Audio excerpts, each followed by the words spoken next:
1 महीने की उम्र में पिताजी छोड़ के गए थे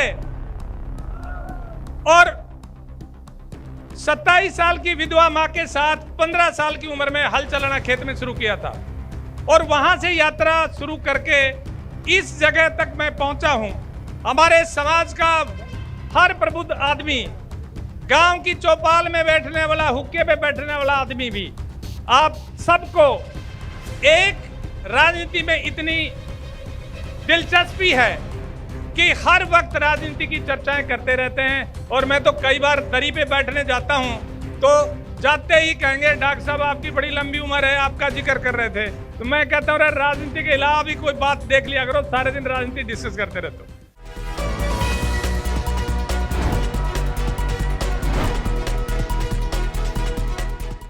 दोस्तों नमस्कार, मेरा नाम संजय मग्गू है और मौजूद है देश रोजाना के डिजिटल मीडिया प्लेटफॉर्म पर। आपके साथ चर्चा में हूं हरियाणा की राजनीति और हरियाणा के अंदर खासकर अहिरवाल की एक राजनीति को लेकर। आगे बढ़ने से पहले आपको बताऊं, एक रैली हुई थी महेंद्रगढ़ जिले में। डोंगरा अहीर नाम फेमस हो चुका है। डोंगरा अहीर को तहसील बनाने के लिए उस समय भी प्रदर्शन हुआ जब मनोहर लाल जी वहां पर जनता दरबार लगाने यानी कि जनसंवाद करने गए थे। और उसी डोंगरा अहीर में रैली की राव अभय सिंह ने। जन अधिकार का रैली का नाम दिया गया था और उस रैली की तैयारियां बहुत दिन से चल रही थी। आपको लब्बो लुआब अगर बता दें उस रैली का क्या था, तो उस रैली का लब्बो लुआब ये था कि राव इंद्रजीत सिंह को दिखाना कि राव अभय सिंह बहुत मजबूत नेता हैं। बस अगर आप मान लीजिए उस रैली का जो संदेश था वो ये था। वैसे तो रैली के अंदर तमाम नेता थे। रैली के अंदर महेंद्रगढ़ भिवानी के सांसद धर्मवीर भी थे जिनकी हूटिंग हुई। रैली को संबोधित करने रामविलास शर्मा भी आए। जब वो बोल रहे थे तो बीच में भी लोग बोल रहे थे। रैली को संबोधित ओम प्रकाश यादव ने भी किया। रैली के अंदर और भी तमाम विधायक, नेता, पार्टी के जिलाध्यक्ष, पार्टी के पदाधिकारी मौजूद थे। रैली के जो मुख्य अतिथि थे वो हरियाणा के भारतीय जनता पार्टी के प्रभारी विप्लव कुमार देव साहब थे और साथ साथ उनके साथ रैली के अंदर मौजूद थे हरियाणा भारतीय जनता पार्टी के अध्यक्ष नायब सिंह सैनी।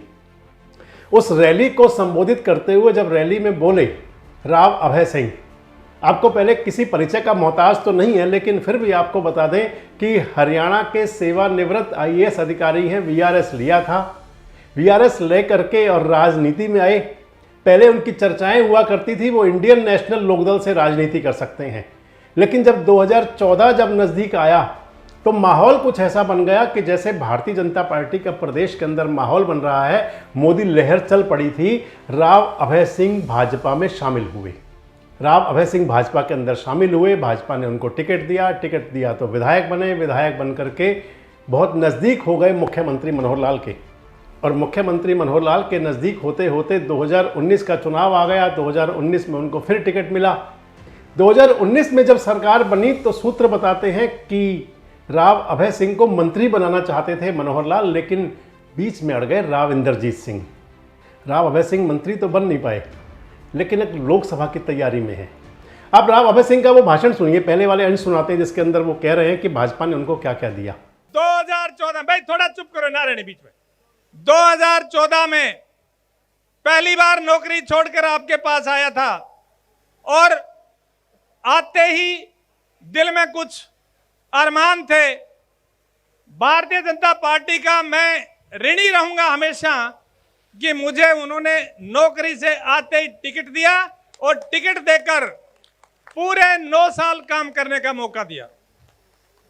मैं माननीय मुख्यमंत्री जी का भी उनकी पीठ पे धन्यवाद करता हूं कि इस पिछले 9 साल में उन्होंने मुझे काम करने का भरपूर अवसर दिया और जहां जहां भी इस क्षेत्र की आवश्यकताएं थी उन क्षेत्र की आवश्यकताओं को उन्होंने भली भांति से देखा और परखा। और मेरे जब भी मैंने उनसे अनुरोध किया किसी काम के लिए उन्होंने कभी मना नहीं किया। भाइयों बहनों, राजनीति आज के युग में अब विशेषकर जब सोशल मीडिया चारों तरफ से सक्रिय है, वो जमाना चला गया कि राजनीति में 5 साल में एक बार दर्शन देके चले जाओ और उसके बाद में लोग दोबारा चुन ले। सोशल मीडिया पे हर आदमी का, एक एक व्यक्ति का रोजाना आकलन होता है। तो आपने सुना राव अभय सिंह बता रहे हैं कि 2014 में जब भाजपा में शामिल हुआ 9 साल में बहुत कुछ दिया, मान दिया, सम्मान दिया, सब कुछ दिया। और राव अभय सिंह ने अपने संबोधन में अपने परिवार की वो सारी हिस्ट्री भी बताई, वो कनेक्टिविटी भी, कनेक्शन भी किया लोगों के साथ, इमोशनल बातचीत भी की और इमोशनल बात में बताया कि किस प्रकार उनकी विधवा माँ ने उनको पाला था। बताया कि किस प्रकार मात्र 1 महीने के थे राव अभय सिंह जब सर से पिता का साया उठ गया, अनाथ हो गए। और राव अभय सिंह बताते हैं कि आपके आशीर्वाद से परिवार के अंदर 10 अफसर हैं। सुनिए क्या कह रहे हैं। मेरी माँ हमेशा मेरे को एक बात कहती थी कि नियत पे काबू रखना और अपनी मेहनत पे विश्वास रखना, भगवान हमेशा तेरे को आगे बढ़ाता रहेगा। 1 महीने की उम्र में पिताजी छोड़ के गए थे और 27 साल की विधवा मां के साथ 15 साल की उम्र में हल चलाना खेत में शुरू किया था और वहां से यात्रा शुरू करके इस जगह तक मैं पहुंचा हूं। मैं तो हमेशा समाज का ऋणी रहता हूं कि समाज की वजह से ही हमें इतना कुछ दिया। मेरे ख्याल से परमात्मा ने इतना दिया है कि उस विधवा मां की कोख से आज भी 10 क्लास 1 अफसर उस परिवार में है। मुझे इससे बड़ा पारितोषिक परमात्मा से कुछ नहीं चाहिए। तो राव अभय सिंह ने यह भी ठीक कहा, बिल्कुल सही कहा। और जब पिता का साया सिर से उठ जाता है तो उससे कोई परेशानी का क्षण किसी भी बच्चे के लिए हो नहीं सकता। जब कोई बच्चा अनाथ हो जाता है तो उससे बड़ी कोई बात हो नहीं सकती। और राव अभय सिंह ने सीधा कनेक्शन किया क्षेत्र की जनता के साथ में जब अपने संबोधन दे रहे थे।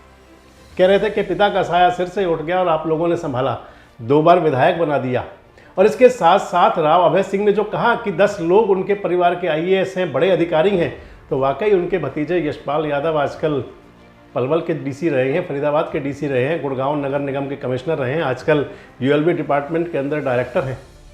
इसके साथ उनके परिवार में और भी कई अधिकारी हैं। यशपाल यादव की धर्मपत्नी एडिशनल सेशन जज हैं। तो वो कनेक्शन भी जोड़ दिया कि भगवान के आशीर्वाद से और सबके सहयोग से, सबके आशीर्वाद से वो मुकाम भी हासिल किया, वो मुकाम भी मिला। अभी हाल ही में राव अभय सिंह के दूसरे भाई के जो पोते की शादी हुई वो भी एक IAS अधिकारी से हुई। मतलब परिवार बड़ा हो रहा है तो परिवार के अंदर अफसरशाही भी पूरी है। लेकिन एक शायद लगता है कि उम्मीद है राव अभय सिंह को, और लोकसभा की तैयारी कर रहे हैं। और माना जा रहा है कि जो रैली हुई थी ये भी लोकसभा का संदेश देने के लिए थी। राव अभय सिंह की सादगी को, राव अभय सिंह की शराफत को, राव अभय सिंह जो इंटेलिजेंट हैं जितने वो, यानी कि उनकी योग्यता को लेकर के तो कोई सवाल हो ही नहीं सकता। और अब क्योंकि 2024 की तैयारी है और 2024 के अंदर राव अभय सिंह ने जिस प्रकार का संदेश देने की कोशिश की कि भिवानी महेंद्रगढ़ लोकसभा और या फिर गुड़गांव लोकसभा, अगर गुड़गांव लोकसभा आती है तो सीधा चैलेंज है राव इंद्रजीत सिंह को, क्योंकि गुड़गांव के लिए और भी बहुत सारे लोग हैं और भी बहुत सारी तैयारियां हैं। पार्टी के अंदर कई कदावर नेता हैं।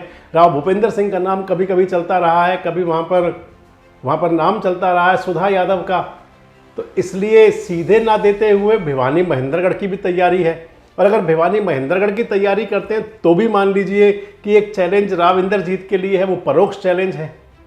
आप पहले पूरा भाषण सुनिए राव अभय सिंह जी का। 2014, भाई थोड़ा चुप करो ना रहने बीच में। 2014 में पहली बार नौकरी छोड़कर आपके पास आया था और आते ही दिल में कुछ अरमान थे। भारतीय जनता पार्टी का मैं ऋणी रहूंगा हमेशा कि मुझे उन्होंने नौकरी से आते ही टिकट दिया और टिकट देकर पूरे 9 साल काम करने का मौका दिया। मैं माननीय मुख्यमंत्री जी का भी उनकी पीठ पे धन्यवाद करता हूं कि इस पिछले 9 साल में उन्होंने मुझे काम करने का भरपूर अवसर दिया और जहां जहां भी इस क्षेत्र की आवश्यकताएं थी उन क्षेत्र की आवश्यकताओं को उन्होंने भली भांति से देखा और परखा। और मेरे जब भी मैंने उनसे अनुरोध किया किसी काम के लिए उन्होंने कभी मना नहीं किया। भाइयों बहनों, राजनीति आज के युग में अब विशेषकर जब सोशल मीडिया चारों तरफ से सक्रिय है, वो जमाना चला गया कि राजनीति में 5 साल में एक बार दर्शन देके चले जाओ और उसके बाद में लोग दोबारा चुन ले। सोशल मीडिया पे हर आदमी का, एक एक व्यक्ति का रोजाना आकलन होता है। हमारे समाज का हर प्रबुद्ध आदमी, गांव की चौपाल में बैठने वाला, हुक्के पे बैठने वाला आदमी भी आप सबको एक राजनीति में इतनी दिलचस्पी है कि हर वक्त राजनीति की चर्चाएं करते रहते हैं। और मैं तो कई बार दरी पे बैठने जाता हूं तो जाते ही कहेंगे डॉक्टर साहब आपकी बड़ी लंबी उम्र है, आपका जिक्र कर रहे थे। तो मैं कहता हूं राजनीति के अलावा भी कोई बात देख लिया करो, सारे दिन राजनीति डिस्कस करते रहते हो। तो ये जमाना है, इस जमाने में राजनीति को रोजाना विवेचन होता है। और भाई मैंने तो एक ही बात सीखी थी कि भाई मेरी मां हमेशा मेरे को एक बात कहती थी कि नियत पे काबू रखना और अपनी मेहनत पे विश्वास रखना, भगवान हमेशा तेरे को आगे बढ़ाता रहेगा। 1 महीने की उम्र में पिताजी छोड़ के गए थे और 27 साल की विधवा मां के साथ 15 साल की उम्र में हल चलाना खेत में शुरू किया था। और वहां से यात्रा शुरू करके इस जगह तक मैं पहुंचा हूं। मैं तो हमेशा समाज का ऋणी रहता हूं कि समाज की वजह से ही हमें इतना कुछ दिया। मेरे ख्याल से परमात्मा ने इतना दिया है कि उस विधवा मां की कोख से आज भी 10 क्लास 1 अफसर उस परिवार में है। मुझे इससे बड़ा पारितोषिक परमात्मा से कुछ नहीं चाहिए। और आप लोगों के दिल में दिमाग में कई बार ये बात रहती है कि इसको विधायक को कुछ नहीं मिला। अरे मेरे को तो बहुत कुछ मिल गया, मेरे को इतना प्यार मिल गया आप लोगों का कि मेरी एक आग्रह पर आप इतनी बड़ी संख्या में सुबह से यहां बैठे हो। भारत माता की। इससे बड़ा पारितोषिक मेरे लिए कोई इससे बड़ा पारितोषिक नहीं हो सकता। तो अपने संबोधन में राव अभय सिंह ने सीधे सीधे तो कुछ कहा नहीं, लेकिन अपने इशारों में बहुत सारी बातें जरूर कर दी। मनोहर लाल जी से अपनी नज़दीकी भी बता दी, पार्टी के प्रभारी को ला करके और इस रैली करके और रैली के अंदर भारी भीड़ इकट्ठा करके ये भी दिखा दिया कि प्रभारी जी के भी नज़दीक है। प्रदेश अध्यक्ष अगर वहाँ पर हैं तो मान लिया जाए कि जिस पर मनोहर राजी हैं तो नायब की कृपा तो उन पर बनी रहेगी। यानी कि नायब और मनोहर एक ही बात है। मनोहर के नायब कह दें या नायब के मनोहर कह दें, एक ही बात है बिल्कुल। संगठन और सरकार के अंदर जिस प्रकार का तालमेल शायद अब चलने वाला है, ऐसा कभी चला नहीं। हालांकि सुभाष बराला भी प्रदेश अध्यक्ष थे, मुख्यमंत्री के वो भी बहुत नज़दीक थे, लेकिन नायब सैनी को तो मान लिया जाए कि मनोहर की छाया है। तो राव अभय सिंह ने एक रैली करके एक संदेश तो दे दिया और संदेश ये भी अग्रेसित कर दिया कि लोकसभा की वो तैयारी कर रहे हैं। आपको क्या लगता है कि अहिरवाल की राजनीति के अंदर क्या कुछ नया हो सकता है?